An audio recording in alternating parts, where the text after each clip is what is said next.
알잖아요. 일론은 원래 그런 사람인 거.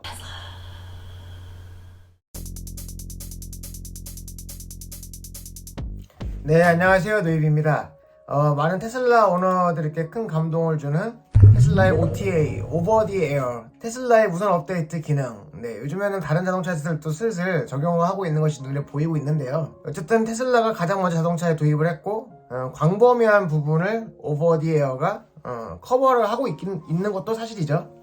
테슬라는 애플과 같이 하드웨어와 이를 컨트롤하는 소프트웨어를 모두 만들고 있기 때문에 결과적으로 하드웨어를 설계를 함에도 소프트웨어를 설계를 함에도 늘 완성도 있는 모습을 꾸준히 보여주고 있다고 볼 수 있습니다.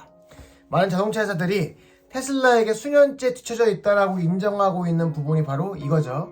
소프트웨어와 하드웨어의 설계 능력, 그리고 이를 바탕으로 테슬라의 소프트웨어 업데이트는 아니 이렇게까지 업데이트를 해야 하나? 하는 생각이 들 정도로 업데이트가 자주 일어나요. 소프트웨어의 진심인 회사가 바로 테슬라죠. 근데 제가 지난 영상에서도 다뤘듯이 지난 연말 홀리데이를 맞이하여 릴리즈한 테슬라 소프트웨어 V11은 기대와 달리 꽤나 혹평을 받고 있습니다. 영상으로 다루었으니까 꼭 한번 봐주시고요. 전보다 깔끔해진 인터페이스를 보여줌에도 불구하고 많은 사람들에게 전보다 못하다는 이유를 정리 한번 해보면 크게 두 가지 이유가 있는 것 같습니다. 첫째로는 뎁스가 늘어났어요. 즉 과정이 늘어났다는 겁니다. 전에는 한두 번 정도 터치로 작동이 가능했던 기능들이 이제는 추가로 한두 번 더 터치를 하게 되었다는 것입니다. 둘째로는 상태 표시줄이 사라져서 현재 상태를 파악하려면 전에는 디스플레이만 보면 됐었는데 이제는 추가로 조작을 해야지만 확인을 할 수 있게 되었다라는 것입니다. 대표적인 것이 바로 와이파이 연결 여부를 확인하는 건데요. 전에는 LTE인지 와이파이인지를 디스플레이 상단에 항상 고정에 딱 되어 있어서 상태 표시줄에서 확인이 되었는데 이제는 메뉴를 들어가야지만 볼 수가 있습니다. 여기 지금 보면은 전혀 노티스가 없잖아요. 저는 이렇게 상태 표시줄이 옛날에 쭉 있었는데 대표적으로 LTE나 와이파이가 잡혀있는 거 구분이 안 됐잖아요.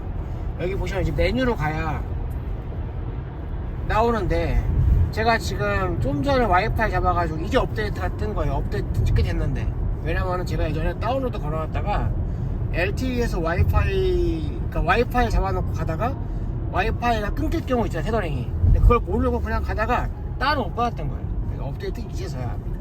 그러니까 이런 것들이 항상 떠 있었기 때문에 예전에는 이만큼이 떠 있었죠. 이렇게 떠 있었기 때문에 바탕화면에서도 그냥 이렇게 내비게이션 화면에서도 이런저런 것들을 확인할 수 있었는데 이제는 그 확인이 전혀 안 되니까 이게 불편하다는 거죠. 이렇게 굳이 확인하고 끄는 것을 할 이유가 없잖아요. 이만큼 고작 이만큼인데. 이런 두 가지 문제로 인해서 불편은 비단 저뿐만이 아니고 많은 테슬라 오너들이 같이 지적하고 있고 비슷하게 느끼고 있습니다. 해외에서도 마찬가지라고 하네요. 그런데 이런 상황 속에서 최근 일론 머스크가 이와 관련해서 올린 트위터가 관심을 받고 있습니다. 그리고 해당 트윗에 대해서 대한민국의 글로벌 이코노믹의 이혜영 기자님도 다음과 같은 제목의 기사를 올리셨습니다. 머스크, 인간이 입력하는 것은 오류, 발언으로 역풍. 일론 형님이 왜 또 이런 말씀 하셨는지, 과연 어디까지가 사실인지, 그리고 이에 대한 노이비의 생각을 정리해 보도록 하겠습니다. 지금 시작하겠습니다. 자, 들어가자! 자, 일단 말씀을 드리면 일론이 올린 트윗을 그대로 한번 옮겨보면요. Almost all input is error. 자, 번역을 하면은 거의 모든 입력이 오류다. 자동차는 자동으로 올바른 일을 해야 한다. 뭐 이 정도로 번역할 수 있을 것 같습니다. 근데 여기서 이혜영 기자님, 인간이 입력하는 것은 오류라는 말이 대체 어디 나오죠? 왜 갑자기 인간이 등장을? 그냥 입력이 오류라는 거잖아요. 물론 이해는 합니다. 제가 기자님은 이해를 해요. 여기다가 인간이라는 세 글자만 딱 앞에 넣으면은 더 자극적이고 조회수가 늘어날 수 있지. 그쵸? 그래서 기자님을 응원하고 이해합니다. 이 뭔 개소리! 이해합니다. 근데 일론 머스크는 왜 이런 이야기를 했을까요? 기자님이 했던 그 제목 얘기 말고 진짜로 왜 거의 모든 입력이 오류다, 자동차는 자동으로 올바른 일을 해야 한다는 말을 했을까요? 일단 일론이 올린 트윗은요, 사실 다른 트윗의 답글이에요. 그러니까 원래 트윗을 한번 볼까요? 테슬라티라고 하는 테슬라 정보를 공유하는 사이트가 운영하는 트위터인데요. 자신의 사이트에 링크를 달고 코멘트를 했는데 이 내용이 뭐냐면은 테슬라 팬메이드 영상이에요. 그러니까 테슬라 팬 중에서 이 V11이 좀 문제가 있으니까 이렇게 바꿨으면 좋겠다 라는 식으로 팬메이드 영상을 만든 거죠. 저도 전에 그 영상을 보고 리트윗을 한번 했는데요. 굉장히 좋아요. 하단에 있는 그 쇼컷들을 사용자가 커스텀할 수 있게 하는 영상이었어요. 쇼컷의 개수도 지금보다 훨씬 더 늘어날 수 있고요. 저는 이걸 보면서 굉장히 적절하다는 생각과 함께 이게 상단에 상태 표시줄만 이제 같이 복귀해주면은 좋겠다라는 코멘트를 달아서 트윗에 올렸던 경험이 있습니다. 그런데 이 영상에 일론 머스크가 다음과 같은 내용의 답글을 단 겁니다. 거의 모든 입력이 오류다. 자동차는 자동으로 올바른 일을 해야 한다. 편하게 생각해보면요. 일론 머스크가 추구하는 유저 인터페이스가 궁극적으로는 자동차가 알아서 작동할 수 있도록 해야 한다라는 의미라고 할 수 있겠죠. 트윗을 잘 보면요. 이게 사용자의 니드라든지 뭐 명령이라든지 뭐 그런 말을 쓴 게 아니라 굳이 인풋이라는 말을 사용했어요. 난 여기서 굉장히 큰 차관점이 있다고 봅니다. 이를 소프트웨어나 AI의 관점에서 한번 이해해보자는 말입니다. 거의 모든 입력이 에러니까 역으로 따지면 올바른 입력이 드물다라는 거 아니겠어요? 그럼 입력이라는 건 무엇일까요? 화면을 터치하는 거 물론 입력이죠. 그러나 음성 명령도 인풋일 수 있고요. 혹은 제스처나 심지어 눈빛도 인풋이 될 수 있죠. 제가 운전을 하는데 옆에서 리즈가 한숨을 푹푹 쉬고 있어. 하면서 째려봐. 싸늘하다. 가슴에 비수가 날아와 꽂힌다. 그러면 저를 터치를 하진 않았으니까 아무 인풋이 없네 라고 하면서 제가 막 하고 있으면은 저는 결혼 생활이 힘들겠죠. 그러니까 여러분들 인풋은 종류가 다양합니다. 게다가 그런 인풋이 모두 옳은 건 아니에요. 자, 무슨 말이냐, 리즈씨가 옳지 않다는 게 아니고요. 리즈씨는 항상 옳죠. 그게 옳지 않다는 게 아니라 제가 리즈의 눈빛을 잘못 파악하면 제 입장에서는 잘못된 인풋, 즉 입력을 받아들인 거잖아요. 자, 여러분, 저는 바로 이 트윗이요, 소프트웨어나 인공지능을 개발하는 일론 머스크의 입장에서 이혜영 기자님 말 따라서 인간의 입력은 오류! 이건 절대 아니고 올바른 인풋을 찾고 고민하는 과정이 얼마나 중요한가에 대한 일론의 고민이 담긴 트윗이라고 생각을 합니다. 결국 유저 인터페이스도 가만히 보면 인풋에 대한 아웃풋, 즉 출력이니까요. 소설 쓰지 말라고요? 글쎄요, 좀 더 볼까요?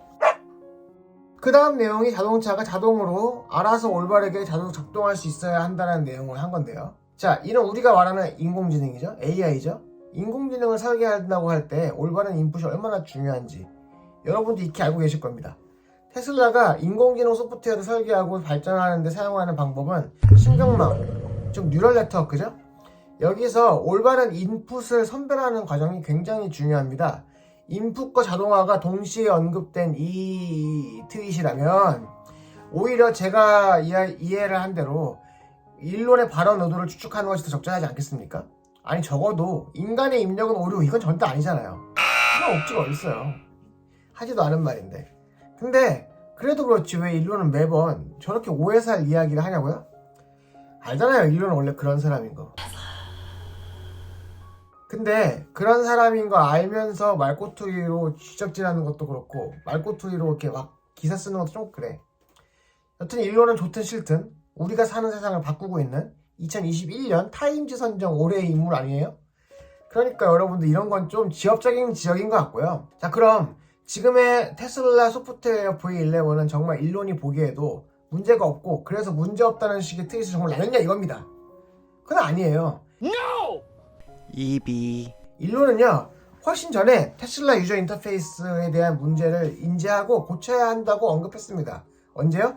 2021년 12월 31일에요. 위에도 언급했지만 이때 노이비 역시 이번 업데이트, 작년 말 크리스마스 업데이트가 인터페이스가 별로다라는 영상을 제가 올린 적이 있었어요. 동시에 이 무렵 이분 성함을 뭐라고 읽어야 할지 모르겠는데 여튼 유명하신 분이에요. 테슬라 레지. 네, 이 양반이 트윗을 올립니다. 내용은 이겁니다. 자기가 음성인식으로 존 메이어의 Your Body is Wonderland를 듣겠다라고 했다는 거예요. 근데 계속 슬래커로 플레이를 해줬다는 겁니다. 자기는 스포티파이를 듣고 싶은데 슬래커로 플레이를 계속 해준다는 거예요. 슬래커는 미국과 캐나다에 서비스해주는 음악 스트리밍 플랫폼이거든요. 근데 이게 이번 업데이트 전에는 스포티파이로 들을 수 있었는데 음성 인식만으로요. 근데 슬래커로 계속 안내를 해준다는 겁니다. 이게 얼마나 승진하는 일이겠어요. 이 사람 입장에서는요. 스포티파이로 듣고 싶은데 그래서 음성 인식으로 안전하게 음악 소스를 그러니까 음성 인식이 안전하니까 조작하는 것보다 안전하게 음악 소스를 선택할 수 있게 해달라고 일론을 태그해서 글을 올렸어요. 트윗을요. 그랬더니 일론이 답을 한 겁니다. Many 유저 인터페이스 임프로브먼트 많은 유저 인터페이스 향상의 업데이트가 있을 거라고 얘기했다는 겁니다. 즉 일론도요. 지금 유저 인터페이스가 문제라는 것을 모르고 있는 것이 아니라는 겁니다. 자, 마무리할까요? 테슬라는요, 신형 모델 S나 X의 인터페이스를 토대로 모델 3나 모델 Y의 인터페이스와 통일성 있게 바꾸고자 지난 홀리데이 업데이트를 준비했다고 저는 생각을 하는데요. 결과적으로 제가 말씀드린 이유로 업데이트는 썩 만족스럽지 않았습니다. 다만 일론의 트윗을 봤을 때 그렇게 단순하게 설계한 이유는 그러니까 단순하게끔 유저 인터페이스 설계한 이유는 대충 짐작해 볼 수 있을 것 같아요. 즉 많은 부분이 자동으로 작동하길 바랬던 것이 아닐까요? 방향을 이해할 수 있다는 겁니다. 그러나 현실적으로 문제들이 있으니까 일론의 트윗대로 유저 인터페이스의 향상 업데이트가 곧 있을 겁니다. 다만 그러한 방향은 다시 모든 것을 더 쉽게 작동할 수 있도록 쇼컷을 막 만들어주는 것보다는 Car should do the right thing automatically, 즉 자동차가 자동으로 올바르게 작동하게끔 하는 방향을 추구하는 것이 아닐까라는 생각이 들었어요. 이번 홀리데이 업데이트에서요, 다소 뜬금없게도 이런 업데이트 있었죠? 엉따가 자동으로 작동하는 거. 열선 대전 여기 다 이렇게 있었죠, 양쪽에. 근데 이제 얘가 이 속으로 들어가면서 대신 자동으로 바뀌었죠. 누가 기대했어요? 물론 이제 좋지. 근데 기대하고 있었던 건 아니잖아, 업데이트로서. 근데 넣어버리면서 뭘 했어요? 열선 쇼컷을 집어넣어버렸어요. 저는 이게 바로 일론이 이야기한 거라 생각을 합니다. 열선을 작동하는 것보다 차가 알아서 작동하는 것이 더 낫다라고 얘기를 하는 거예요. 생각해보면 열선에 대한 인풋은요, 생각보다 잘못된 게 많죠. 너무 뜨겁게 하면은 뜨겁고, 약하게 하면은 약하고, 뭐 이런 것들 자동으로 하는 게 낫지 않겠니? 이렇게 얘기한 걸 보니까 조금은 일론 머스크의 입장이 이해가 됐다 이 말입니다. 물론 여러분들께 말씀드렸다시피 저 역시 이번 업데이트 내용이 영 반갑지는 않아요. 이 점 확실하게 밝히면서, 그래서 여러분들도 이번 일론의 트윗을 보면서 이런저런 생각을 해보신다면 좋지 않을까 싶어서 영상 만들었고요. 인간의 입력은 잘못했다, 뭐 이런 건 아니에요. 앞으로 테슬라 소프트웨어 업데이트가 어떤 방향으로 갈지를 예상해보는 영감에 여러분의 인사이트에 조금이나마 도움이 되길 바랍니다. 감사합니다. 감기 조심하시고요. 이상 노일이었습니다. 끝!